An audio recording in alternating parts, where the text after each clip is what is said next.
रहता है, हरदम बाथरूम में दौड़ने पर रहता है, दिन में 75 बार बाथरूम जाता है, पानी होता है। तो पत्थर कहाँ होता है? इसी पिताशय में होता है पत्थर। भोजाय और ननद में जब लड़ाई होता है तो क्या करता है? हम खाना नहीं बनेबो, ये कहती है हम खाना नहीं बनेबो। कल रहता है बहुत ज़्यादा पेट में जलन रहता है, पकड़ पकड़ कहते पेट में जलन हो रहा है। काहे होता है? उसका कारण क्या है? जैसे धुआं ढकार होने लगता है, कैसन अजीब सा फील होने लगता है, तब अपना लोग ऊपर से क्या करते हैं? इनो पीते हैं। वोमिटिंग होता है, उल्टी होता है, देखते होंगे नाक मुंह जलने लगता है। ऐसा काहे हो जाता है? जलने लोग कहता है कि कोई फलनमा याद किया है, कोई दूसरा कोई यहाँ होता है। यहाँ पे एक चौराहा पर एगो को बैठा दिया, एक पुलिस को बैठा दिया, उसका नाम क्या है? एपिग्लोटिस। देखते होंगे खिलाड़ी लोग क्या करता है? मुंह में एक पानी लेता है और पीता नहीं है, फेंक देता है। मिला ठेला पर कुछ मिला, इधर मिला उधर मिला, कुछ मिला, खा लेते हैं टपाटप। जो भगत उगत जो होता है ना बाबा लोग, वो क्या करते हैं? जो विषैला नहीं सांप है, जिसमें विष नहीं है, उसके झाड़ फूक करके उसको ठीक कर देता है। कहता है हाँ ठीक। सुइया आता है, एंटीवेनम सुइया आता है, सरकारी हॉस्पिटल में फ्री मिल जाता है। नमस्कार, कैसे हैं आप लोग? एक बार फिर से यदुवंशी क्लासेज में आपका स्वागत है। आज का क्लास बहुत ही ज़्यादा खास होने वाला है, काहे कि आज की क्लास से आपको 5 से 10 नंबर आने की गारंटी है। आज जो क्लास करने वाले हैं पोषण चैप्टर का करने वाले हैं वन शॉट, एक ही क्लास में पूरा पोषण चैप्टर समाप्त। इस क्लास के बाद आप क्वेश्चन बैंक बनाइएगा, आपको एक क्वेश्चन भी नहीं छूटेगा, ठीक है? तो 100% इस चैप्टर को आज कमांड करने वाले हैं, आपको एक भी क्वेश्चन नहीं छूटेगा। एकदम बहुत ही मज़ेदार तरीक़ा से पढ़ेंगे, आपको रटने की कहीं भी ज़रूरत नहीं पड़ेगा, ठीक है? अभी क्लास में ही याद हो जाएगा। क्लास करने के बाद आप क्वेश्चन बैंक बनाइए, 100% बनेगा। नहीं बनेगा तो आप कमेंट में लिख दीजिएगा कि नहीं बना सर जी, ठीक है? तो चलिए एक एक करके सभी चीज़ को देखते हैं, पोषण चैप्टर में क्या क्या चीज़ होता है। तो आराम से पढ़िए, पूरा क्लास जरूर कीजिए, ठीक है? तो पोषण सबसे पहले समझते हैं कि पोषण होता क्या है। पोषण मतलब क्या होता है? तो पोषण क्या होता है? जैसे अपना लोग खाना खाते हैं, खाना खाए, वो शरीर में पचा, पेट में जाके पचा, और उसमें खाना में जितना भी जरूरी पोषक तत्व रहता है, उस पोषक तत्व को अपना शरीर क्या करता है? सोखता है, ठीक है? फिर जो होता है, जो अवशिष्ट पदार्थ बढ़ता है, वो बाहर क्या करता है? निकाल देता है। इस पूरे प्रोसेस को क्या कहा जाता है? इस पूरे प्रोसेस को कहा जाता है पोषण। यानी पोषण मतलब क्या हुआ? जीव जिस प्रक्रिया के द्वारा भोजन ग्रहण करता है और उसमें से जरूरी पोषक तत्व का अवशोषण करता है, इस पूरे प्रक्रिया को क्या कहा जाता है? पोषण कहा जाता है। समझ में आ गया पोषण क्या होता है? पोषण जो होता है दो तरह का होता है, एक होता है स्वपोषण और दूसरा क्या होता है? परपोषण। पोषण कितने प्रकार का होता है? दो तरह का, एक स्वपोषण होता है, दूसरा क्या होता है? परपोषण होता है। अब समझते हैं स्वपोषण क्या होता है। नाम से लग रहा है स्व मतलब क्या होता है? खुद, अपना, सेल्फ। तो स्व मतलब क्या होता है? खुद। मतलब ये क्या करता है? इसमें इस प्रकार का जीव अपना खाना स्वयं बनाता है, दूसरे पर आश्रित नहीं रहता है, दूसरे को मुंह हिपते नहीं रहता है, दूसरे को मुंह ताकते नहीं रहता, अपना खाना स्वयं बना लेता है, ठीक है? तो उसको क्या कहा जाता है? स्वपोषी कहा जाता है। यानी इसमें क्या होता है? अपना भोजन स्वयं बनाता है, किसी दूसरे जीव पर आश्रित नहीं रहता है। किस प्रकार का जीव ऐसा काम करता है? तो जितना भी हरे पेड़ पौधा है, हरे पेड़ पौधा, जितना भी हरे पेड़ पौधा है जिसमें प्रकाश संश्लेषण की प्रक्रिया होती है, वो सभी जीव क्या करता है? स्वपोषी होता है, स्वपोषण की प्रक्रिया करता है, किसी दूसरे का मुंह नहीं ताकता है, ठीक है? अब समझते हैं परपोषण। पर मतलब क्या होता है? दूसरा। पोषण मतलब क्या होता है? पोषण करने वाला। तो परपोषण मतलब जब दूसरे पर हम आश्रित रहेंगे, किसी दूसरे का मुंह ताकते रहेंगे, वो खाना देगा तभी हम खाएंगे, तो इस प्रकार के पोषण को क्या कहा जाता है? परपोषण कहा जाता है। यानी पोषण परपोषण में क्या होता है? किसी दूसरे जीव पर आश्रित रहना पड़ता है, ठीक है? जैसे अब बहुत सारे लोग कहेगा कि अपना खाना तो हम अपना लोग तो स्वयं बना लेते हैं, किचन में जाते हैं बना लेते हैं। नहीं, आप उसको स्वाद के अनुसार खाना की वैरायटी को चेंज करते हैं, आप खाना बनाते नहीं। जैसे आपको मान चलिए रोटी बनाना है, तो रोटी बनाने के लिए आप जो आटा लाइएगा, कहाँ से लाइएगा? आप खुद बनाइएगा आटा? नहीं ना। तो आटा कहाँ से लाइएगा? आटा पेड़ पौधा से आएगा। मान लीजिए कि हमको खीर बनाना है, तो चावल कहाँ से आएगा? पेड़ पौधा से आएगा। दूध कहाँ से आएगा? जानवर से आएगा। यानी किसी न किसी रूप में हम क्या है? दूसरे पर आश्रित हैं, ठीक है? हम अपना ये दूध आटा स्वयं नहीं बना रहे हैं, लेकिन पेड़ पौधा क्या करता है? पेड़ पौधा कब जाते हैं रोटी देने? नहीं ना। तो पेड़ पौधा क्या करता है? अपना खाना स्वयं बना लेता है, लेकिन अपना लोग क्या है? परपोषण में। तो परपोषण कितने तरह का होता है? परपोषण 3 तरह का होता है। कौन कौन? मृतजीवी, परजीवी और प्राणी संपोषी। मृतजीवी, परजीवी और प्राणी संपोषी। अब एक एक करके इसको देखते हैं। मृतजीवी नामे से लग रहा है कि मृतजीवी मतलब मरल का उरल का चीज़ खा के जिंदा रहेगा। मतलब मृतजीवी क्या होता है? जो श्राग्राज चीज़ है, मरा हुआ चीज़ है, उसी को खा के अपना जीवन यापन कर लेता है, तो इसी को क्या कहा जाता है? मृतजीवी कहा जाता है। इसका एक एग्जाम्पल समझते हैं। जैसे मान चलिए कोई अभी ठंडा का दिन चल रहा है, कोई कुतबा का बच्चा मर गया, उसको हम धरती के नीचे गाड़ देते हैं। कुछ दिन के बाद देखिएगा तो उसका मांस सब चीज़ खत्म हो गया, केवल हड्डी बचेगा। तो उसका मांस गया कहाँ? तो यही मृतजीवी क्या करता है? उस सब मांस को क्या करता है? खा जाता है, खा जाता है, खा जाता है। अगर ये नहीं खाएगा तो क्या होगा? सब जगह कचरे कचरे हो जाएगा, ठीक है, और महकते रहेगा। तो ये क्या करता है? मृतजीवी जितना भी कचरा उचरा है, ये सब चीज़ को क्या करता है? खाते रहता है, खाते रहता है, खाते रहता है। इसलिए इसको क्या कहा जाता है? अपघटक वर्ग भी कहा जाता है, अपघटक वर्ग। इसमें कौन कौन सा जीव आ जाता है? मृतजीवी में कौन कौन सा जीव आ जाता है? मृतजीवी में आ जाता है, जैसे हो गया कवक हो गया, जीवाणु हो गया, ठीक है, ये सब क्या आ जाता है? मृतजीवी में आ जाता है। एक बहुत ज़्यादा पॉपुलर एग्जांपल पूछता है, गोबर छत्ता। गोबर छत्ता, गोबर छत्ता किसका एग्जांपल है? मृतजीवी का। गोबर छत्ता क्या करता है? वो गोबर पर उगता है और उसमें जितना भी सड़ा वाला चीज़ है, सड़ा हुआ गोबर है उसके जड़ में, वो सब उसी से क्या करता है? अपना पोषण प्राप्त करता है, ठीक है। और गोबर छत्ता में क्या होता है? बहुत ज़्यादा मात्रा में प्रोटीन होता है। मशरूम जो इसको कहा जाता है, मशरूम, और बहुत ज़्यादा महंगा मिलता भी है, ठीक है। तो मृतजीवी समझ में आ गया क्या करता है? मरा गला ये सब जितना भी चीज़ है, ये सब को खा के अपना जिंदा रहता है। इसमें क्या क्या आता है? ये सब चीज़ आता है। अब समझते हैं परजीवी। परजीवी का मतलब क्या होता है? परजीवी का मतलब होता है दूसरे पर आश्रित, दूसरे पर जीने वाला, साथ साथ जिएंगे, ठीक है। तो ये कैसा है? जैसे कि गाय भैंस को देखते होंगे, उसके सिर पर चिमक्कन रहता है, चिमक्कन रहता है। तो चिमक्कन क्या हो गया? परजीवी हो गया। चिमक्कन किस पर आश्रित है? गैया भैंसिया के देह पर से आश्रित है। गाय भैंस अगर खून उसको नहीं पीने देगा तो क्या हो जाएगा? मर जाएगा। बहुत आदमी क्या होता है? माथा में ढील हो जाता है, आदमी का नहीं होता, औरत को होता है, ढील हो जाता है। तो ढील क्या है? परजीवी है, ठीक है। पेट में खटमल हो जाता है, तो खटमल क्या है? परजीवी है। गाय को दूसरे पर क्या है? आश्रित है।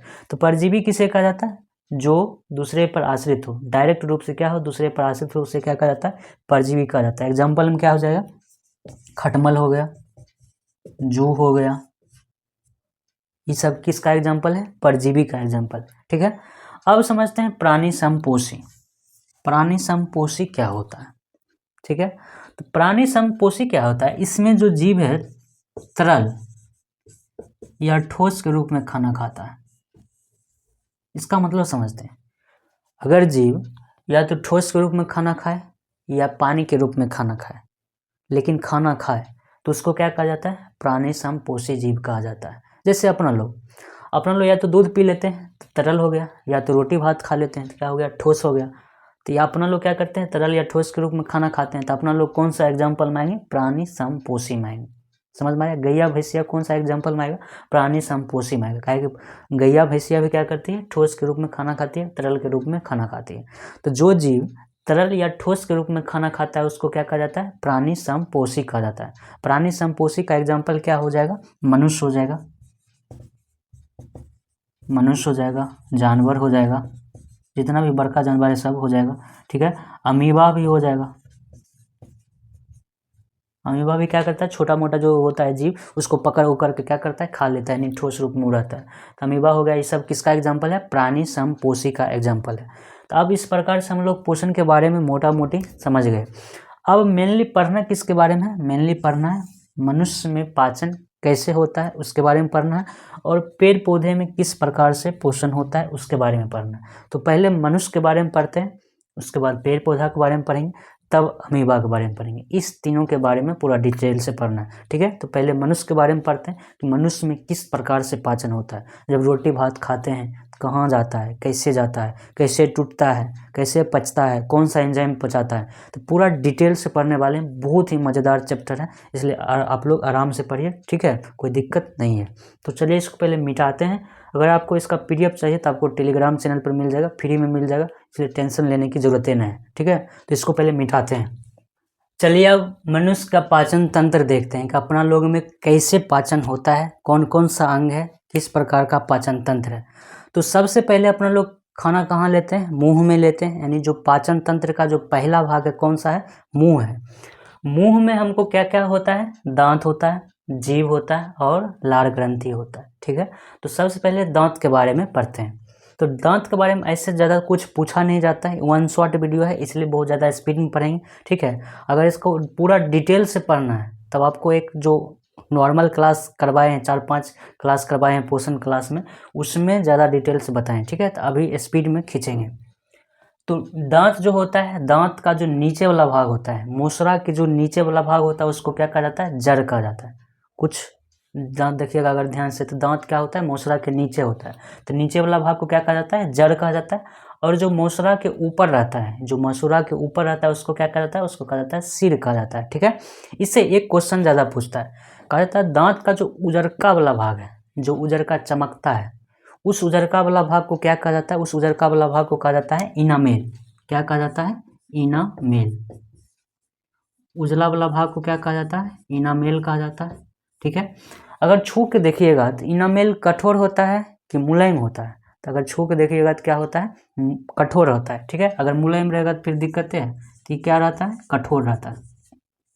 इनामेल कैसा रहता है, उजला रहता है, और कैसा रहता है, कठोर रहता है। उसके बाद दांत का जो अंदर वाला भाग है, इनामेल के जो अंदर वाला भाग है, दांत का जो आंतरिक भाग है, उसको क्या कहा जाता है, उसको कहा जाता है डेंटाइन। आंतरिक भाग को क्या कहा जाता है, डेंटाइन। डेंटाइन। डेंटाइन कैसा होता है, डेंटाइन होता है मुलायम।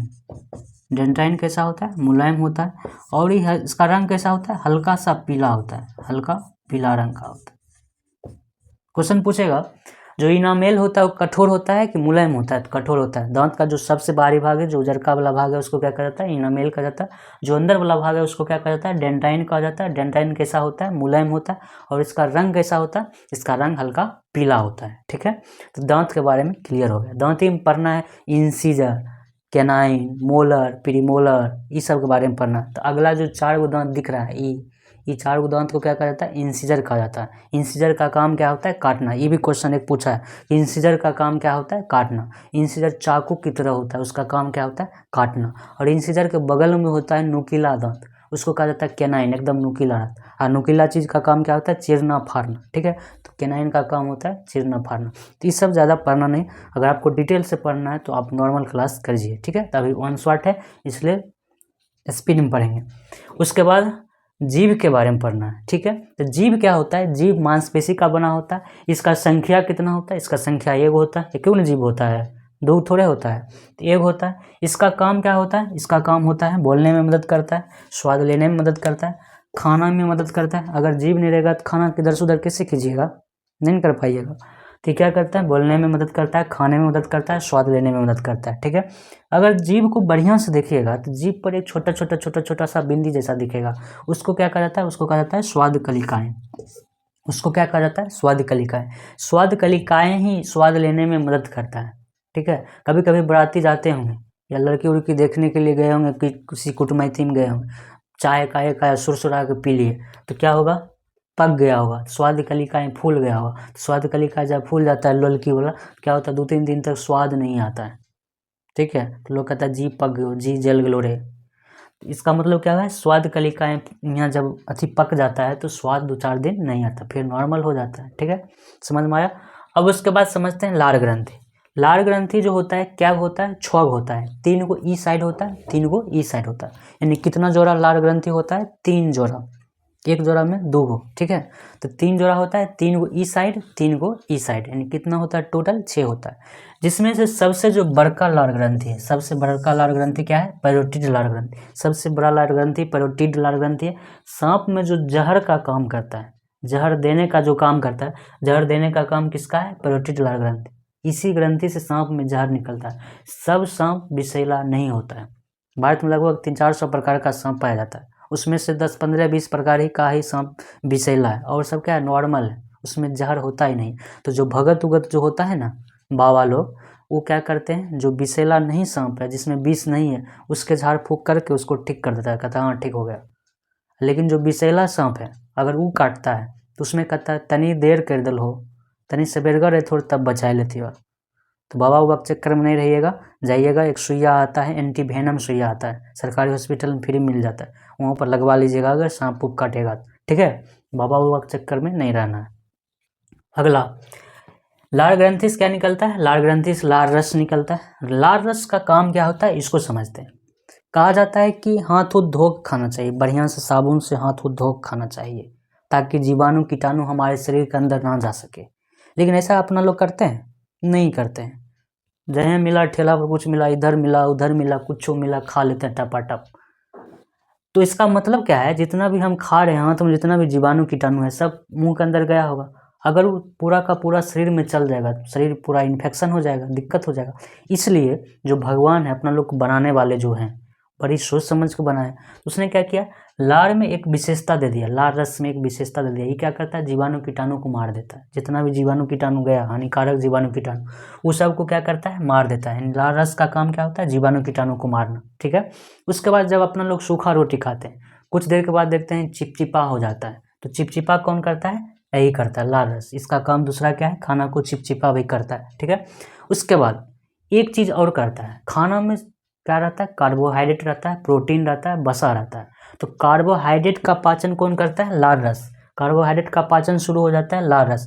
देखते होंगे कि बहुत ज़्यादा भूख लगल, बहुत ज़्यादा भूख लगता है, खाना मुँह में लिए तनी सा खाए, शरीर में एक अलग प्रकार का एनर्जी टाइप का आता है। तो वो किसके कारण होता है, लार रस के कारण। लार रस क्या करता है, कार्बोहाइड्रेट का तनी सा पाचन करता है, ज़्यादा नहीं करता है, तनी सा करता है। ठीक है। तो क्वेश्चन पूछेगा कि खाना का पाचन कहाँ से शुरू होता है, खाना का पाचन कहाँ से शुरू होता है, मुंह से शुरू होता है। मुंह में भी कहाँ से शुरू हो जाता है, लार रस कर देता है कार्बोहाइड्रेट का पाचन।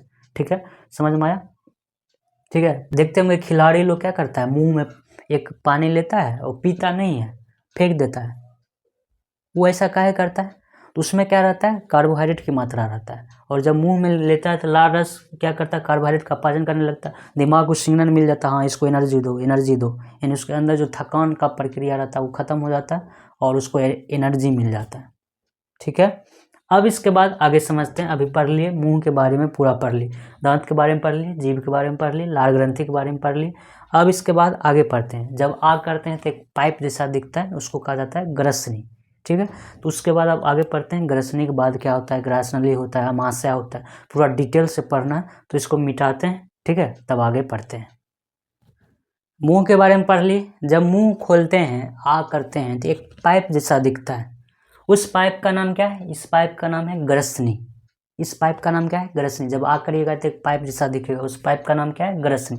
ठीक है।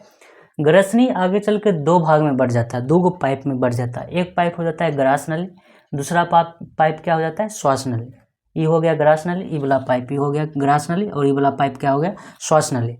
अब समझते हैं इधर से क्या आता है और इधर से क्या आता है। जैसे जब अपना लोग खाना खाते हैं, सांस लेते हैं, कभी कभी मुंहों से सांस लेते हैं, कभी कभी नाकों से सांस ले लेते हैं। इसका मतलब क्या है, ग्रसनी से हवा और खाना दोनों साथ साथ आता है। लेकिन यहाँ क्या होता है, इस चौराहा पर क्या होता है, बट जाता है। इधर चल जाता है हवा, इधर क्या चल जाता है, हवा, और इधर क्या आता है, खाना प्लस पानी। खाना पानी किधर आ जाता है, इधर अमाशय में आ जाता है। ठीक है। और फेफड़ा में क्या चल जाता है, हवा चल जाता है। तो ग्रास नली से होकर क्या आता है, खाना और पानी आता है, और श्वास नली से होकर क्या जाता है, हवा जाता है। कहाँ जाता है, फेफड़ा में जाता है। लेकिन यहाँ तक ग्रसनी तक दोनों क्या आता है, साथ साथ आता है। ठीक है। तो अब एक बात बताइए, यहाँ तक दोनों साथ साथ आया, हवा भी साथे आया, पानी भी साथ आया, खाना भी साथे आया। तो यहाँ एकाएक कैसे पता चल जाता है कि हमको इधर जाना है या इधर जाना है। खाना को बुझने आता है क्या, खाना को ऐसा बुझने आता है कि जो इधर चल जाएगा, हवा इधर चल जाएगा, हवा का आँख है, देख के पता चलता है, नहीं। जैसे चौराहा जहाँ होता है तो वहाँ पर एक पुलिस दिया जाता है, ट्रैफिक पुलिस दिया जाता है। वो क्या करता है, अगर इधर से गाड़ी आ रहा है तो उधर वाला को रोक देता है, इधर से गाड़ी आ रहा है तो उधर वाला को रोक देता है, एक साइड वाला को रोकता है, दूसरे साइड वाला को आने देता है। ठीक यहाँ होता है। यहाँ पर एक चौराहा पर एगो को बैठा दिया, एक पुलिस को बैठा दिया, उसका नाम क्या है, इपिग्लोटिस। इपिग्लोटिस का काम क्या है, कंट्रोल करना। ये देखते रहता है कौन आ रहा है, खाना आ रहा है, हवा आ रहा है, खाना आ रहा है, हवा आ रहा है। जैसे ही खाना आएगा, इस वाला पाइप को क्या करेगा, बंद कर देगा, इस वाला पाइप को ऐसे करके बंद कर देगा। जब ये वाला पाइप बंद हो जाएगा तो खाना किधर चल जाएगा, इधर चल जाएगा। फिर इस वाला पाइप को खोल देगा तो हवा अपन इधर चल जाएगा। समझ में आया। बस कभी कभी क्या होता है, इपिग्लोटिस गलती कर देता है, बंद करना चाहिए हवा वाला को, बंद कर देता है खाना वाला को। तो खाना क्या होता है, सरसराइल इधर जाने लगता है, फेफड़ा मारता है धक्का, जिसके कारण क्या होता है, एकाएक सड़क जाते हैं। तो लोग कहता है कि कोई फलनमा याद किया है, कोई दूसरा को याद नहीं कर रहा, आपका ही ध्यान कहीं और था, जिसके कारण क्या हुआ, इपिग्लोटिस इधर उधर हो गया, कंट्रोल से बाहर हो गया, इसलिए आप सरक गए। ठीक है, तो इपिग्लोटिस के बारे में अगला क्लास में जब अगला चैप्टर पढ़ेंगे शोषण, उसमें भी पूरा डिटेल से पढ़ेंगे। तो अभी इसके ऊपर फोकस करते हैं। ठीक है, ऐसे ही बड़ा चैप्टर है। तो इपिग्लोटिस का काम समझ में आ गया। इपिग्लोटिस क्या करता है, खाना और हवा दोनों को क्या करता है, कंट्रोल करता है, कौन कौन रास्ता पर जाएगा, इसका रास्ता डिसाइड कौन करता है, इपिग्लोटिस करता है। ठीक है, ग्रास नली में पाचन की प्रक्रिया होता है, क्वेश्चन पूछेगा ग्रास नली में पाचन की प्रक्रिया होता है, नहीं, ग्रास नली में कोई भी पाचन नहीं होता, एक पाइप है, केवल इसका काम क्या है, इधर से खाना आया यहाँ पर भेज देना, इसमें कोई भी पाचन की प्रक्रिया नहीं होता। इसमें एक चीज पूछेगा, ग्रास नली में कौन सा गति होता है, ग्रास नली में कौन सा गति होता है। तो कभी सांप को देखें हैं बैंग खाते हुए, कैसे वो खाता है, जहाँ खाया वहाँ फूल गया, इधर पुचक गया, फिर नीचे से प्रेशर मारता है, फिर आगे फूलेगा पीछा पुचकेगा, आगे फूलेगा पीछा पुचकेगा, इस तरह से गति होता है। उसको क्या कहा जाता है, कर्मानुकुंचन गति। कौन सा गति कहा जाता है, कर्मानुकुंचन, कर्मानुकुंचन मतलब लगातार उसको सुकड़ाते फैलाते रहता है, इसलिए इसको क्या कहा जाता है, कर्मानुकुंचन गति होता है। तो ग्रास नली में कौन सा गति होता है, कर्मानुकुंचन गति होता है। यही गति अमाशय में भी होता है, जब अभी अमाशय पढ़ेंगे तब अब अमाशय के बारे में भी बताएंगे। अमाशय में भी कौन सा गति होता है, कर्मानुकुंचन गति होता है। यानी पाचन में जितना भी गति होता है, कौन सा गति होता है, कर्मानुकुंचन गति होता है। तब यहाँ तक पढ़ लिए। अब अमाशय के बारे में पूरा डिटेल से पढ़ते हैं, काहे कि इससे क्वेश्चन ज़्यादा पूछता है। ठीक है, तो इस सबको मिटाते हैं, अमाशय के बारे में पढ़ते हैं। चलिए अब अमाशय के बारे में पढ़ते हैं कि अमाशय क्या होता है। ठीक है, तो अभी तक ग्रास नली के बारे में पढ़ लिए, ग्रास नली से खाना और पानी दोनों आता है, ये भी पढ़ लिए। अमाशय बायां साइड होता है, कितना होता है, एक होता है, इधर होता है, बायां साइड होता है। ये जो पसली है ना, पसली से जस्ट तनी सा अंदर होता है, तनी सा इधर रहता है। ठीक है, तो एक होता है। अब समझते हैं अमाशय का कितना भाग होता है। तो अमाशय को 3 भाग में बांटा गया, ऊपर वाला भाग, ये बीच वाला भाग और नीचे वाला भाग। ऊपर वाला भाग को कहा गया कार्डियक, ऊपर वाला भाग को क्या कहा गया, कार्डियक। बीच वाला भाग को क्या कहा गया, फंडिक। और नीचे वाला भाग, सबसे जो नीचे रहता है उसको क्या कहा जाता है, पाइलोरिक। कार्डियक, फंडिक और पाइलोरिक। अमाशय का भाग कितना है, 3 गो, कौन कौन, कार्डियक, फंडिक और पाइलोरिक। समझ में आ गए। इसको कार्डियक काहे कहा जाता है, ये जो ई वाला जो भाग है, ऊपर वाला जो भाग है ना, ये तनी सा दिल के पास रहता है, जो अपना हार्ट है ना, हार्ट के पास रहता है, इसलिए इसको क्या कहा जाता है, कार्डियक कहा जाता है। ठीक है, काहे कि हार्ट के अध्ययन को क्या कहा जाता है, कार्डियोलॉजी कहा जाता है, इसलिए इस भाग को क्या कहा जाता है, कार्डियक कहा जाता है। बीच वाला को फंडिक और नीचे वाला क्या कहा जाता है, पाइलोरिक कहा जाता है। अगर अमाशय को ध्यान से देखिएगा तो इसके जो दीवाल है, जितना भी ये जो दीवाल है, इस साइड वाला भी, इस साइड वाला, पूरे दीवाल में गड्ढा गड्ढा गड्ढा जैसा रहता है, संरचना रहता है, गड्ढा गड्ढा जैसा रहता है, उसको क्या कहा जाता है, उसको कहा जाता है जठर ग्रंथि। पूरे अमाशय के दीवाल में जो गड्ढा गड्ढा जैसा रहता है, जैसे यहाँ है, इसको क्या कहा जाता है, जठर ग्रंथि कहा जाता है। ठीक है, जठर ग्रंथि से क्या निकलता है, जठर ग्रंथि से निकलता है जठर रस। क्या निकलता है, जठर रस। जठर ग्रंथि से क्या निकलता है, जठर रस निकलता है। जठर ग्रंथि कितने तरह का होता है, जठर ग्रंथि 3 तरह का होता है। एक होता है अम्लजन कोशिका, क्या होता है, अम्लजन कोशिका। दूसरा होता है म्यूकस कोशिका, दूसरा क्या होता है, म्यूकस कोशिका। और तीसरा क्या होता है, मुख कोशिका, तीसरा होता है मुख कोशिका। अब तीनों के बारे में समझते हैं कि अम्लजन क्या होता है। अम्लजन नामे से लग रहा है कि अम्ल इससे निकलेगा, इससे क्या निकलेगा, एसिड निकलेगा। तो ई जो होता है इससे निकलता है HCl, हाइड्रोक्लोरिक अम्ल। अम्लजन कोशिका से क्या निकलता है, HCl, हाइड्रोक्लोरिक अम्ल निकलता है। ठीक है, तो क्वेश्चन पूछेगा हाइड्रोक्लोरिक अम्ल निम्नलिखित में से किससे निकलता है, तो किससे निकलता है, अमाशय से निकलता है। अमाशय में कौन सा भाग से निकलता है, कौन सा भाग से निकलता है, कार्डियक से निकलता है। ठीक है, ऑप्शन सी पर रहेगा अमाशय, तो ऑप्शन सी मार देना। समझ में आ गया। तो अम्लजन कोशिका से क्या निकलता है, HCl निकलता है। ई जो है अम्लजन कोशिका ज़्यादातर किस भाग में बनता है, तो ई जो बनता है सबसे ऊपरी वाला भाग बनता है, कार्डियक में बनता है। ठीक है, तो कार्डियक में ज़्यादातर कौन सा जठर रस निकलता है, अम्लजन कोशिका निकलता है। ठीक है, अम्लजन कोशिका से HCl निकलता है। अब समझते हैं इस HCl यानी हाइड्रोक्लोरिक अम्ल का काम क्या होता है। ठीक है, ये समझिए, जैसे वाशरूम जब साफ करते हैं एसिड लाते हैं, जब उसमें देते हैं तो क्या होता है, एकदम खदखदा के क्या करता है, सबको साफ कर देता है। तो अब अपने अंदर पेट के अंदर इतना महत्वपूर्ण अम्ल बन रहा है, इतना हार्ड अम्ल बन रहा है, इतना मजबूत अम्ल बन रहा है HCl। इसका काम कितना खतरनाक होगा ये समझते हैं। देखिए, जब अपने लोग खाना खाते हैं तो बिना हाथ धोए खा लेते हैं, जहाँ तहीं इधर उधर रोड पर इधर उधर कहीं भी खा लेते हैं, तो जितना भी जीवाणु है वो शरीर के अंदर चल गया। तो लार ग्रंथि तो उतना मार नहीं पाया, मान लीजिए बहुत ज़्यादा मात्रा में चल गया, लार ग्रंथि तो उतना मार नहीं पाए, काहे कि अपने लोग चिबाते कहाँ हैं, कहा जाता है 32 बार चिबाने के लिए, तो एक बार इधर चिबाए एक बार इधर चिबाए और घोंट गए, तो जीवाणु बढ़िया से मरा नहीं। अब जीवाणु कहाँ चल गया, पेट में चल गया। अब वो जीवाणु क्या होगा, शरीर को इन्फेक्शन कर देगा। तब इससे बचने के लिए क्या करता है HCl, उस जीवाणु कीटाणु को मार देता है। तो बाहर से जितना भी हानिकारक जीवाणु कीटाणु गया है शरीर के अंदर, उसको मारने का काम किसका है, HCl का। HCl क्या करता है, जीवाणु कीटाणु को मार देता है। ठीक है। दूसरा बात, जब अपने लोग खाना खाते हैं, कहा जाता है 32 बार रगड़ रगड़ के चिबा चिबा के खाइए, खूब बढ़िया से चिबा के खाइए, तनी टाइम लेके खाइए। लेकिन अपने लोग ऐसा करते हैं, एक हाथ से इधर रील्स चला रहे हैं, एक हाथ से इधर खा रहे हैं, तो ऐसा करते नहीं। तो ऐसा करते नहीं तो इसका मतलब सही से खाना महीन नहीं होता है। जब सही से खाना महीन नहीं होगा तो पाचन की प्रक्रिया कैसे होगा। तो HCl क्या करता है, खाना को खूब तोड़ता है, छोटे छोटे टुकड़ा में तोड़ देता है, खदका खदका के तोड़ देता है। जैसे कोई चीज़ पर एसिड डालिएगा तो क्या करता है, खदका खदका टूटता है, उसी तरह HCl क्या करता है, उस खाना को खदका खदका के तोड़ देता है, खाना को तोड़ने का भी काम करता है। ठीक है। और तीसरा काम क्या है, ये खुद अम्ल है, तो क्या करेगा, खाना को अम्लीय करता है, यानी खट्टा करता है। जैसे आप लोग कुछ भी खाइएगा, खीर भी खाइएगा, कितना मीठा से मीठा चीज़ खाइएगा, जब ढकार उकार होगा ना तो खट्टे ढकार होगा। ठीक है। तो खट्टा ढकार किसके कारण होता है, ये अम्लीय के कारण, अम्लजन कोशिका से अम्ल निकलता है HCl, ये क्या करता है, खाना को अम्लीय कर देता है। ठीक है। या कभी कभी बाय द वे तबीयत खराब होता है, तो उस समय अगर वोमिटिंग होता है, उल्टी होता है, तो देखते होंगे नाक मुंह जलने लगता है। ऐसा काहे हो जाता है, जलने काहे लगता है, तो जलने इसलिए लगता है काहे कि HCl उसमें मिला हुआ है, अम्ल मिला हुआ है। अम्ल मिलने के कारण क्या होता है, वो अम्ल के कारण नाक मुंह क्या होता है, जलने लगता है। समझ में आ गया। अब आगे समझते हैं। अच्छा एक बात बताइए, हमारे पेट के अंदर अम्ल बन रहा है, समझ रहे हैं, अम्ल इतना खतरनाक होता है कि एसिड इतना खतरनाक होता है, अगर किसी के शरीर पर पड़ जाएगा, छींटा पड़ जाएगा तो वहाँ घाव हो जाता है, वहाँ का चमड़ी जल जाता है।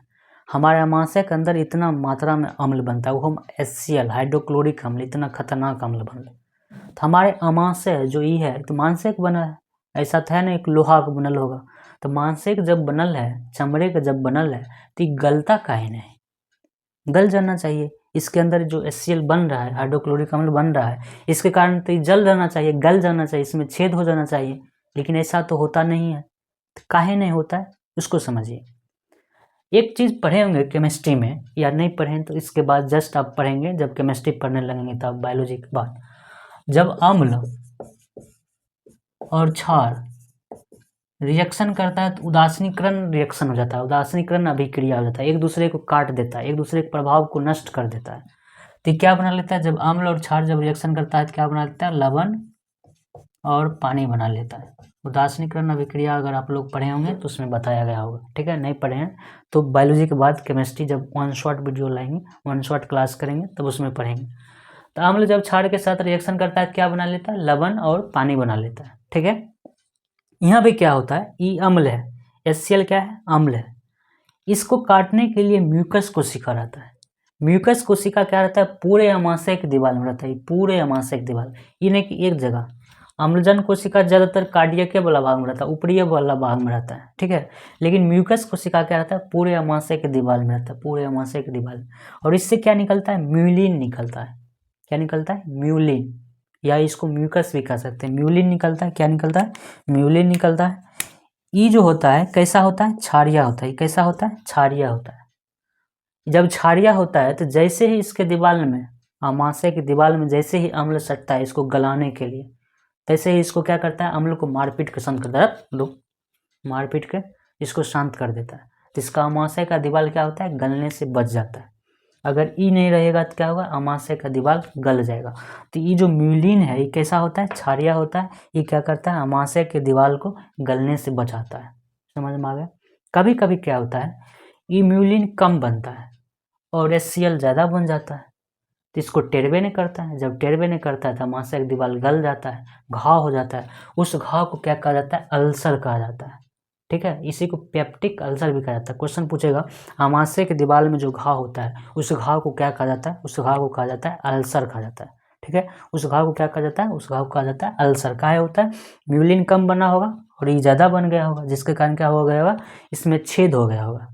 तो उस छेद को क्या कहा जाता है? उस छेद को कहा जाता है अल्सर कहा जाता है। ठीक है, एक बात बताइए, कभी कभी क्या होता है, HCl ज़्यादा बनने लगता है और ये कम बनने लगता है, धुआं ढकार होने लगता है, कैसन अजीब सा फील होने लगता है। तब अपना लोग ऊपर से क्या करते हैं? इनो पीते हैं। तो इनो भी कैसा है? क्षारीय है। ठीक है, तो इनो क्या करता है? इस क्षारीय से मिल के कहता है अपना दोनों मिल के लड़ेंगे, भाई भाई मौसेरा भाई, चोर चोर मौसेरा भाई। तो क्या करता है? वो जो इनो पीते हैं, इनो क्या करता है? इसके साथ मिल के इस HCl के साथ लड़ता है। ठीक है, तो HCl के प्रभाव को नष्ट कर देता है। समझ में आ गया? ठीक है, कभी कभी क्या होता है, HCl कम बनता है, खूब खाना खा लिए, HCl बनाता नहीं है, तब खाना का पाचन कैसे होगा? तब ऊपर से खाते हैं नींबू। नींबू में क्या रहता है? अम्ल रहता है। ठीक है, वो क्या करता है? अम्ल के प्रभाव को बढ़ा देता है।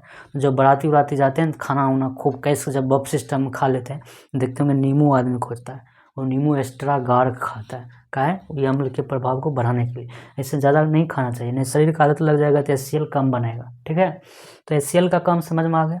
म्यूलिन का काम समझ में आ गया। म्यूलिन क्या करता है? अमाशय की दीवार को गलने से बचाता है। कहाँ से निकलता है? म्यूकस कोशिका से निकलता है। ठीक है, अब समझते हैं मुख कोशिका। मुख कोशिका क्या होता है? मुख कोशिका ज़्यादातर निचला वाला भाग में होता है। निचला वाला भाग मतलब पाइलोरिक में होता है, इसमें होता है पाइलोरिक में होता है मुख कोशिका। इसका काम क्या होता है? इससे एक एंजाइम निकलता है, पाचक एंजाइम निकलता है, उसका नाम है पेप्सिनोजेन। इसका नाम क्या है? पेप्सिनोजेन। इस पेप्सिनोजेन क्या करता है? HCl तो सब जगह है, हाइड्रोक्लोरिक अम्ल सब जगह है। इस हाइड्रोक्लोरिक अम्ल के साथ मिलकर पेप्सिन बना लेता है। क्या बना लेता है? पेप्सिन बना लेता है। और ये पेप्सिन क्या करता है? प्रोटीन का पाचन करता है। ये पेप्सिन क्या करता है? प्रोटीन का पाचन करता है। यानी मुख कोशिका से क्या निकला? पेप्सिनोजेन निकला। पेप्सिनोजेन क्या किया? HCl के साथ मिलकर क्या बना लिया? पेप्सिन बना लिया। और पेप्सिन क्या करेगा? प्रोटीन का पाचन करेगा। समझ में आ गया? इस तरह से अमाशय के बारे में पूरा डिटेल से पढ़ लिए। एक क्वेश्चन ऐसे आपको पूछते हैं, जैसे अपना लोग कभी कभी खाना नहीं खाते हैं, पेट में जलन होने लगता है, भूखल रहते हैं, बहुत ज़्यादा पेट में जलन रहता है, पकड़ पकड़ कहते पेट में जलन हो रहा है। काहे होता है? उसका कारण क्या है? जैसे मान लीजिए कि अपना लोग खाना खाने का आदत है, 9 बजे खाना खा लिए, तो 9 बजे शरीर को आदत है कि HCl अम्ल निकाल देगा। अगर 9 बजे खाना खा रहे हैं तो HCl क्या करेगा? 9 बजे निकल जाएगा। लेकिन अगर उस दिन अगर 9 बजे खाना नहीं गया तो क्या करेगा? HCl तो निकल जाएगा, लेकिन खाना गए नहीं किया तो ये HCl क्या करेगा? दीवारें पूरा झाड़ने लगेगा। जितना HCl था वो खाना में मिलना चाहिए, लेकिन खाना है नहीं तो इसके दीवारें क्या करेगा? झाड़ने लगेगा, इसमें रगड़ने लगेगा मुंडी। जब इसमें रगड़ने लगेगा क्या होगा? पेट में जलन होने लगेगा, कहेगा आग लग गया, पेट में ऐसा लगेगा, खूब जलन होता है। तो किसके कारण जलन होता है? HCl के कारण होता है। फिर दो चार 10 मिनट या 20 मिनट के बाद क्या होता है? शांत हो जाता है। ठीक है, तो HCl के कारण जलन होता है। इस तरह से अमाशय के बारे में पूरा पढ़ लिए। अमाशय से एक क्वेश्चन और पूछेगा, इसमें जो खाना है कितना देर तक रहता है? लगभग 2 से 4 घंटा तक रहता है। कितना देर तक रहता है? 2 से 4 घंटा तक रहता है। वो खाना पर निर्भर करता है कि आप किस प्रकार का खाना खाएं। अगर तेल वाला खाना खाएं तो ज़्यादा देर तक रहेगा, मैदा वाला खाना खाएं तो ज़्यादा देर तक रहेगा, अगर फल वाला खाएं, नेचुरल खाना खाएं, रोटी सब्जी ये सब खाएं तो क्या रहेगा? कम समय में निकल जाएगा एकदम सराख से। ठीक है, लेकिन बहुत ज़्यादा अनपचा टाइप वाला चीज़ खाइए, बहुत ज़्यादा कॉम्प्लेक्स चीज़ खाइएगा तो उसका पाचन देरी से होता है, इसमें ज़्यादा देर रहता है। कितना देर रहता है? 2 से 4 घंटा रहता है। जो खाना इसमें रहता है उस खाना को क्या कहा जाता है? उस खाना को कहा जाता है काइम। अमाशय में जो खाना रहता है उस खाना को क्या कहा जाता है? काइम। क्वेश्चन पूछेगा अमाशय में जो खाना पचने के लिए गया वो खाना को क्या कहा जाता है? काइम कहा जाता है। बायोलॉजी की भाषा में उसको क्या कहा जाता है? काइम कहा जाता है। ठीक है, इस तरह से अमाशय के बारे में पढ़ लिए। अमाशय के बाद आता है छोटी आंत। अमाशय से जुड़ा रहता है छोटी आंत। अब छोटी आंत के बारे में पढ़ते हैं, उसके बाद तब आगे पढ़ेंगे। ठीक है, अब अमाशय के बाद पढ़ते हैं कि अमाशय के बाद क्या होता है। ठीक है, अगर ध्यान से देखिएगा तो अमाशय के बाद एक पाइप जैसा जुट रहा है ना, इस तरह से दिख रहा है, इसी को क्या कहा जाता है? छोटी आंत कहा जाता है। ये जो है ब्लैक कलर वाला जो पाइप है इसको क्या कहा जाता है? छोटी आंत कहा जाता है। ठीक है, छोटी आंत ये हो गया। तो खाना क्या होता है, अमाशय में जितना पचना चाहिए उतना पच गया। अब खाना निकल के कहाँ जाएगा, अब खाना निकल के जाएगा छोटी आंत में। ये कहाँ जाएगा, छोटी आंत में जाएगा। ऐसे खाना निकल के कहाँ जाएगा, छोटी आंत में। लेकिन छोटी आंत का प्रॉब्लम क्या है, छोटी आंत बड़ी खचरा है। ये कहता है कि अम्लीय खाना पर हम काम नहीं करेंगे, हम कोई भी पाचन का काम अम्लीय खाना पर नहीं करेंगे, नहीं करेंगे तो नहीं करेंगे, हड़ताल कर देता। ठीक है, हमको चाहिए क्षारीय खाना, अम्लीय खाना नहीं चाहिए। लेकिन दिक्कत क्या है, अमाशय में तो हो गया अम्लीय, अमाशय में HCl के कारण खाना कैसा हो गया, अम्लीय हो गया। लेकिन इसको चाहिए क्षारीय खाना, बड़ा प्रॉब्लम वाला बात है, दिक्कत वाला बात हो गया। इसको चाहिए क्षारीय, लेकिन यहाँ है अम्लीय। ऐसा यहाँ कैसा खाना है, अम्लीय। कौन कर दिया, HCl कर दिया अभी जस्ट पढ़े। लेकिन इसको चाहिए क्षारीय, तब कौन करेगा क्षारीय। छोटी आंत के पास ऐसा क्षमता ही नहीं है कि जो क्षारीय कर सके, और इसका क्षमता है कि अम्लीय करता है। तो बड़ा लड़ाई झगड़ा वाला बात है, नहीं करेगा तो फिर पाचन का प्रक्रिया करबे नहीं करेगा, खाना पचबे नहीं करेगा। तब इसके लिए क्या है, एक अलग से व्यवस्था कर दिया गया। ठीक है, एक अलग, जैसे कि सास और ननद भौजाई और ननद में जब लड़ाई होता है तो क्या करता है, हम खाना नहीं बनेबो, ये कहती है हम खाना नहीं बनेबो। तब क्या करते हैं, एक बाई को दाई को रख लिया जाता है कि ले नहीं तू बना नहीं तू बना, एक हम नौकरानी रख लेते हैं, वही बनाएगी। सेम वही हो गया, नहीं क्षारीय ये करेगा नहीं क्षारीय ये करेगा। तो इसके लिए एक अलग से व्यवस्था किया गया। लीवर क्या करता है, पितरस बनाता है। ठीक है, पितरस बना के, लीवर के पास जगह नहीं रहता है रखने का, तो पितरस बना के कहाँ रख देता है, पित्ताशय में। ये जो पितरस बनाया ये कहाँ रख देगा, पित्ताशय में। ये जो थैला जैसा है ना लटकल, ये जो थैला जैसा लटकल है, इसको क्या कहा जाता है, पित्ताशय कहा जाता है। तो लीवर क्या किया, पितरस बनाया, पितरस बना के कहाँ जमा कर दिया, पित्ताशय में जमा कर दिया। अब इस पितरस का काम क्या होता है, इसको समझते हैं। पितरस क्या होता है, बहुत ज़्यादा कड़वा होता है, बहुत ज़्यादा क्षारीय होता है, बहुत ज़्यादा। तो ये क्षारीय होता है, कड़वा होता है। इसका काम क्या है, जैसे ही खाना इससे निकलेगा उस पर छिड़क देता है अपन रस, ले पितरस छिड़क देता है, ओम नमः शिवाय, ऐसे ऐसे छिड़क दिया, छिड़क गया। अभी क्या हो गया, क्षारीय हो गया। यानी क्षारीय करने का काम किसका है, पितरस का। पितरस बनाता कौन है, लीवर। जमा कहाँ करता है, इस थैला में। फिर इस थैला कहाँ से, इस थैला से की होता है, इस पाइप के द्वारा यहाँ छोटी आंत में आ जाता है, छोटी आंत में आता है और खाना को क्या कर देता है, क्षारीय कर देता है।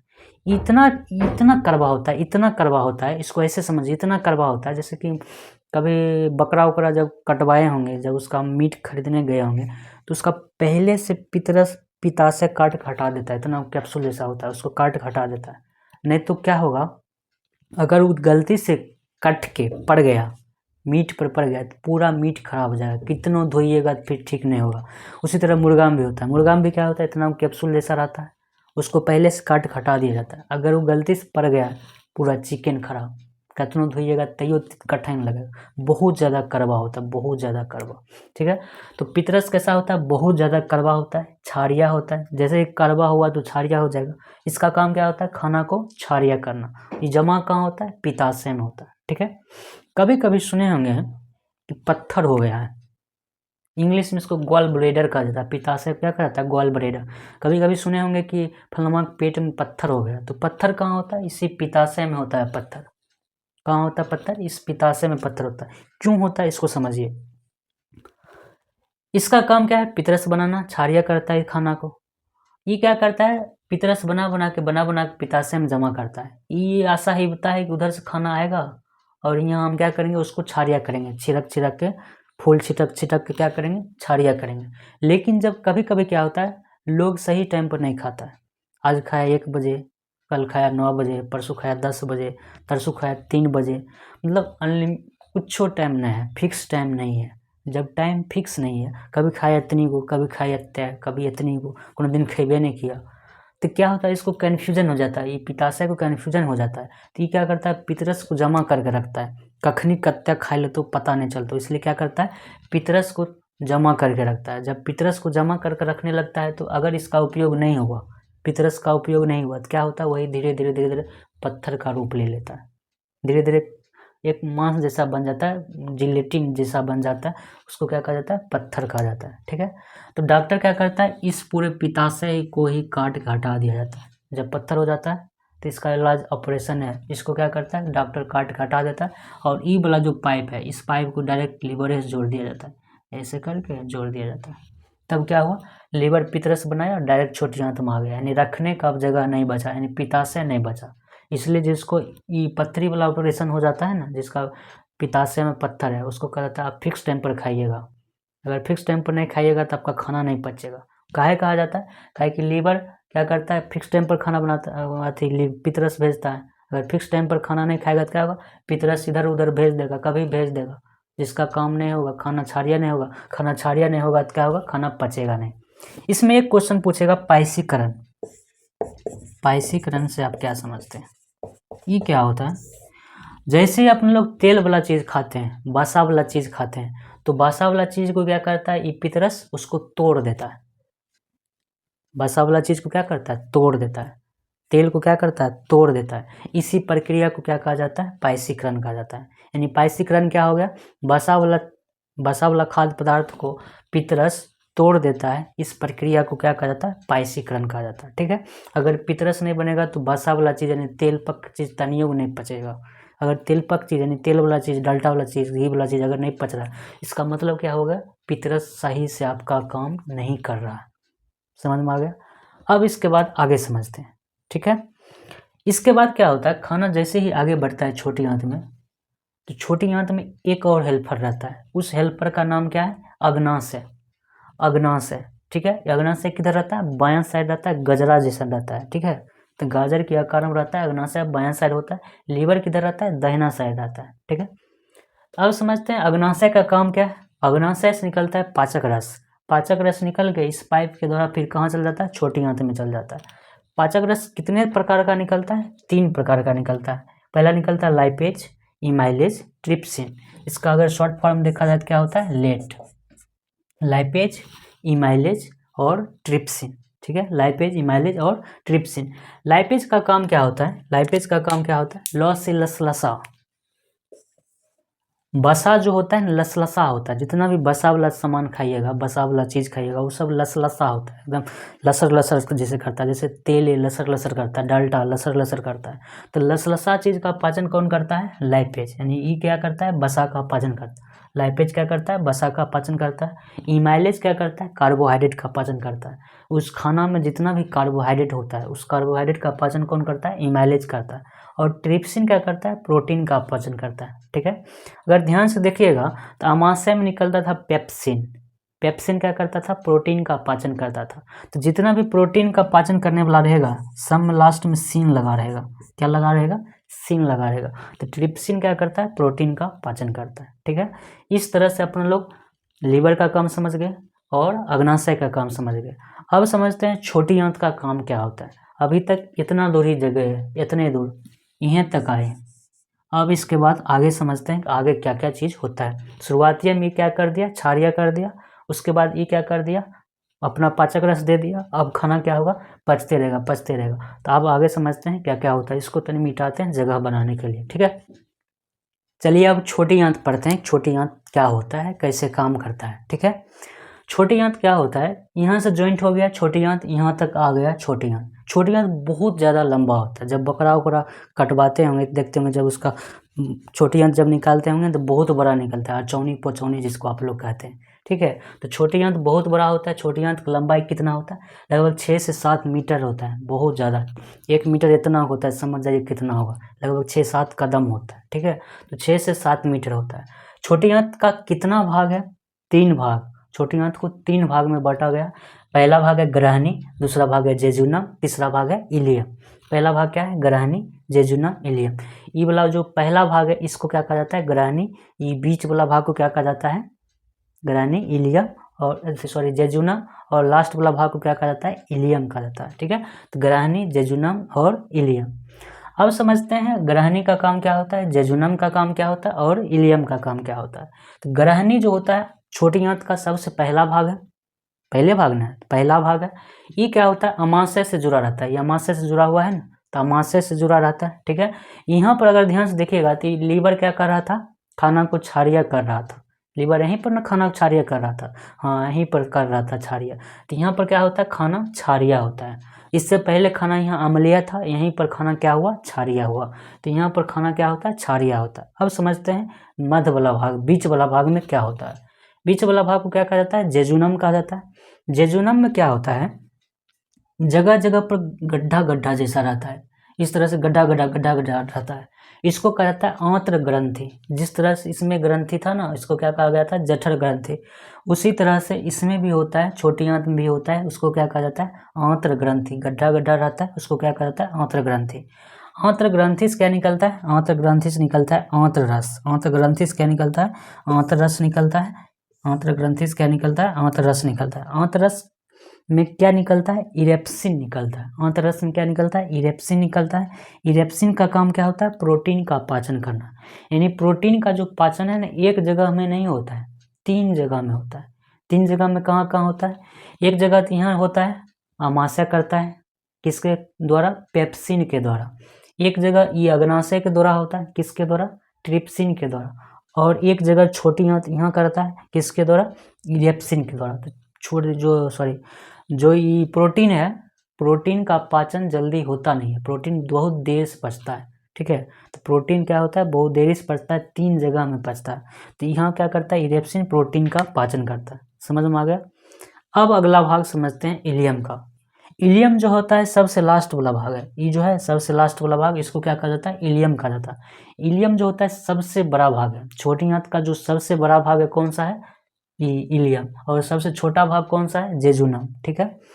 तो इलियम जो होता है सबसे बड़ा भाग होता है। यहाँ पर क्या होता है, खाना ऐसे आया ऐसे आया ऐसे आया, पच उच गया, खाना पच गया।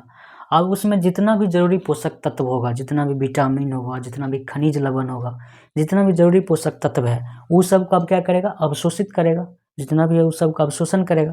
अवशोषण करने का काम कौन करता है, तो छोटी आंत के लास्ट में रहता है, इस तरह से उंगली जैसा रहता है संरचना, इस तरह से दोनों तरफ से उंगली जैसा रहता है। ये क्या करता है, जैसे ही आता है उसको क्या करता है, जरूरी पोषक तत्व को सोख लेता है।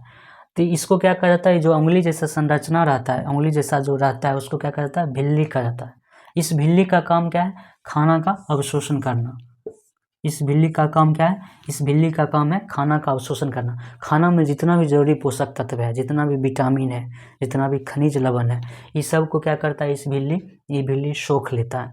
ये भिल्ली रहता कहाँ है, सबसे लास्ट वाला भाग। सबसे लास्ट वाला भाग मतलब इलियम वाला भाग में रहता है। तो इलियम का काम समझ में आ गया, ठीक है। तो इस तरह से छोटी आंत के बारे में समझ गए। तो एक क्वेश्चन पूछेगा, छोटी आंत में जो खाना नच रहा है, यहाँ से लेके यहाँ तक जो नच रहा है, ये जो खाना छोटी आंत में भी है, तो इसको क्या कहा जाता है, तो जो छोटी आंत में खाना रहता है उसको क्या कहा जाता है, चाइल कहा जाता है। छोटी आंत में जो खाना रहता है उसको क्या कहा जाता है, चाइल कहा जाता है। जो अमाशय में खाना था उसको क्या कहा गया था, काइम कहा गया था। तो पहले काइम तब चाइल, पहले क तब च, ठीक है। तो इसमें जो खाना था उसको काइम कहा गया, और यहाँ पर जो छोटी आंत में जो खाना है उसको क्या कहा गया, चाइल कहा गया, ठीक है। क्वेश्चन पूछेगा कि निम्नलिखित में से कौन सा छोटी आंत में खाना रहता है उसको क्या कहा जाता है, तो इसको चाइल कहा जाता है। ऑप्शन बी पर रहता है चाइल, ठीक है। तो इस तरह से अपने लोग छोटी आंत के बारे में पढ़ लिए। अब बड़ी आंत के बारे में समझते हैं कि बड़ी आंत कहाँ से शुरुआत होता है, कैसा होता है, कितना उसका लंबाई होता है, उसका क्या काम होता है, ठीक है। इसको मिटाते हैं, उसके बाद आगे समझेंगे। चलिए अब बड़ी आंत के बारे में पढ़ते हैं कि बड़ी आंत क्या होता है। तो यहाँ से देखिए ध्यान से, तो छोटी आंत के बाद यहाँ क्या हो गया, बड़ी आंत ज्वाइंट हो गया, ठीक है। यहाँ छोटी आंत के बाद जस्ट बड़ी आंत क्या हो गया, ये मोटा वाला जो दिख रहा है इसको क्या कहा जाता है, बड़ी आंत कहा जाता है। एक बात यहाँ ध्यान से देखिए, जहाँ ये दोनों ज्वाइंट हो रहा है, छोटी आंत और बड़ी आंत जहाँ ज्वाइंट हो रहा है, यहाँ पर देखिए ये लोल जैसा लटका हुआ है ना, ये लोलकी, इसको कहा जाता है अपेंडिस्क। इसको क्या कहा जाता है, अपेंडिस्क। इसका काम क्या है, इसका कोई काम नहीं है अभी। अब इसका कोई काम नहीं होता है, इसलिए इसको क्या कहा जाता है, अवशेषीय अंग कहा जाता है। इसको क्या कहा जाता है, अवशेषीय अंग कहा जाता है। मतलब इसका कोई काम नहीं है।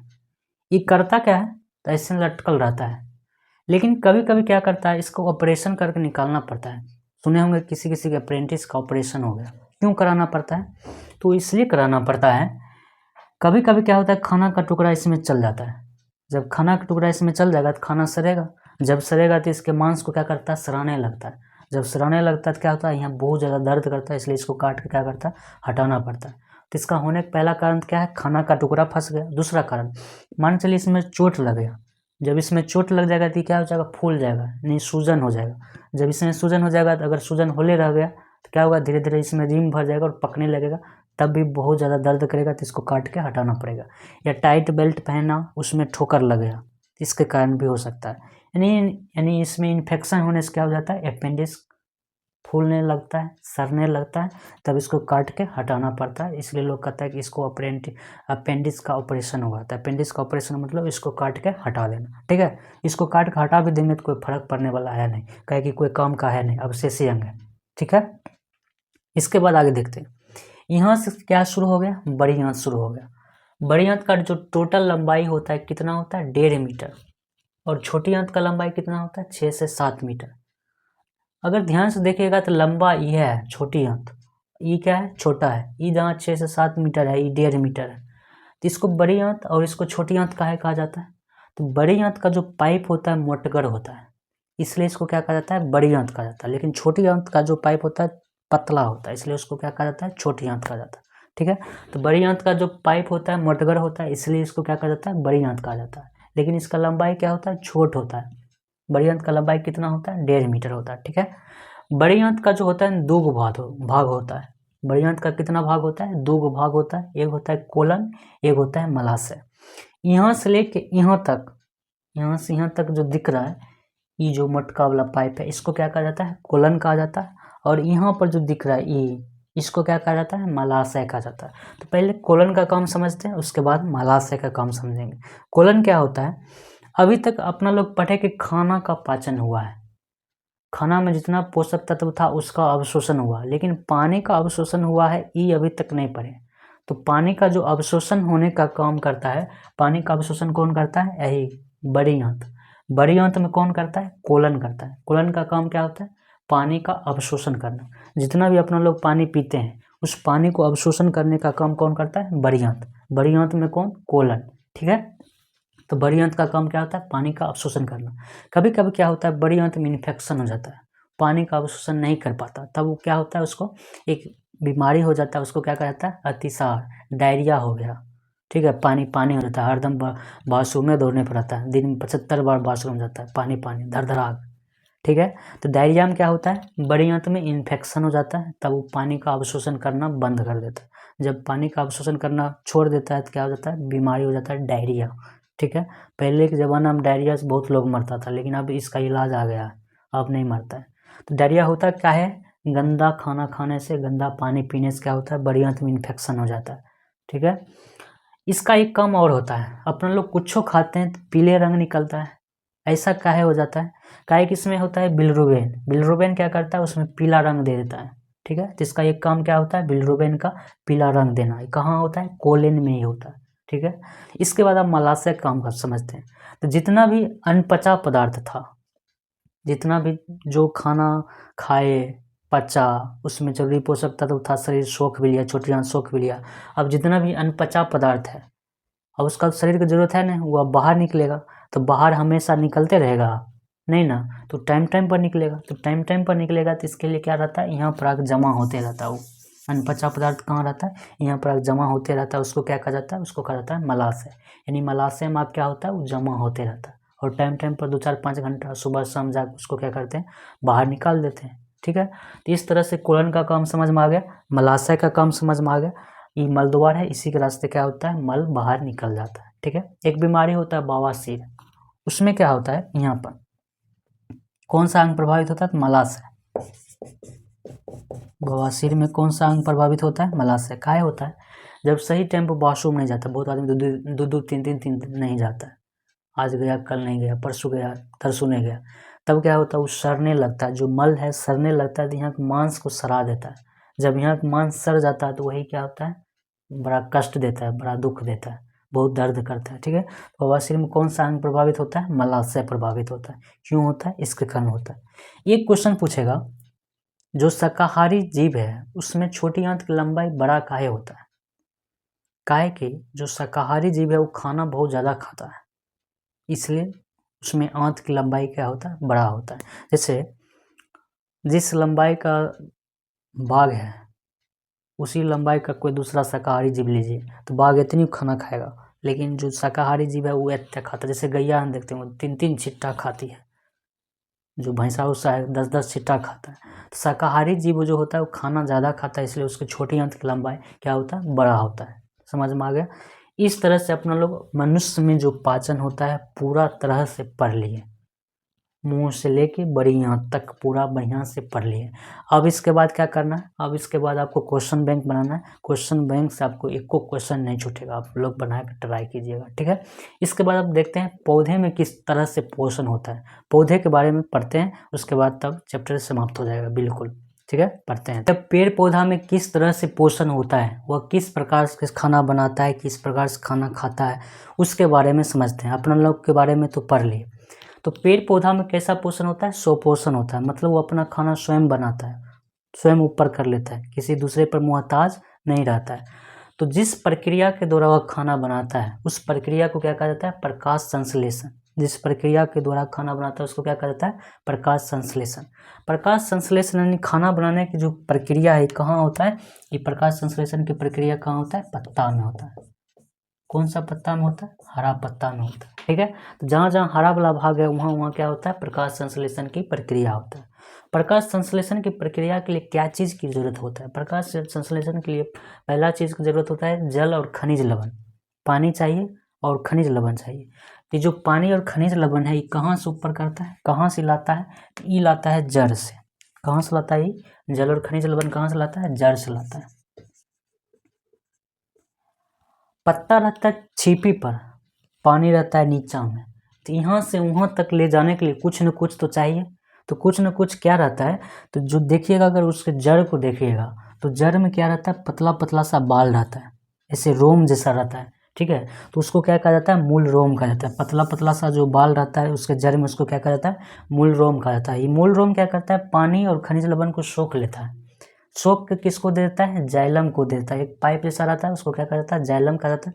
उसको जाइलम को दे देता है, जाइलम क्या करता है, पत्ता तक पहुंचा देता है। ये क्या करता है, पत्ता तक जल और खनिज लवण को पहुंचा दिया। यहाँ से उठाया मूलरोम, मूलरोम किसको दिया, जाइलम को दिया, जाइलम क्या किया, पत्ता तक पहुंचा दिया। अब जल और खनिज लवण पत्ता तक पहुंच गया। अब क्या करेगा, इसको कार्बन डाइऑक्साइड की जरूरत है। किसका जरूरत है, कार्बन डाइऑक्साइड की जरूरत है, जो अपन लोग सांस में छोड़ते हैं। तो कार्बन डाइऑक्साइड कैसे लेगा, तो कार्बन डाइऑक्साइड हवा से लेता है, वायुमंडल से लेता है। कैसे लेता है, पत्ता, पत्ता डायरेक्ट अपने से लेता है। पत्ता में छोटा छोटा सा छेद रहता है, उसको क्या कहा जाता है, रंध्र रहता है। उसी रंध्र के द्वारा क्या करता है, कार्बन डाइऑक्साइड ले लेता है। क्वेश्चन पूछेगा कि कार्बन डाइऑक्साइड कितना जाएगा, कितना निकलेगा, कौन सी निकलेगा, इसको कंट्रोल कौन करता है, तो इसको कंट्रोल करता है गार्ड कोशिका। इसको कौन कौन कंट्रोल करता है, गार्ड कोशिका। इसको रक्षी कोशिका भी कहा जाता है। यानी किसी भी पेड़ पौधा में कितना मात्रा में कार्बन डाइऑक्साइड जाएगा, ये तो जरूरी नहीं कितने में चल जाएगा, कोई ना कोई मात्रा तो होना चाहिए। उस मात्रा को कंट्रोल कौन करता है, गार्ड कोशिका। गार्ड कोशिका कहाँ रहता है, पत्ता में रहता है। यानी कार्बन डाइऑक्साइड किसके द्वारा जाता है, पत्ता के द्वारा जाता है, ठीक है।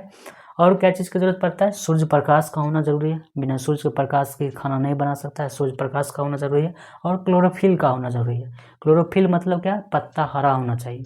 अगर हरा पत्ता नहीं होगा तो खाना नहीं बना पाएगा, ठीक है। तो क्लोरोफिल का होना जरूरी है, प्रकाश का होना जरूरी है, जल और खनिज लवण का होना जरूरी है, और कार्बन डाइऑक्साइड का जरूरी है।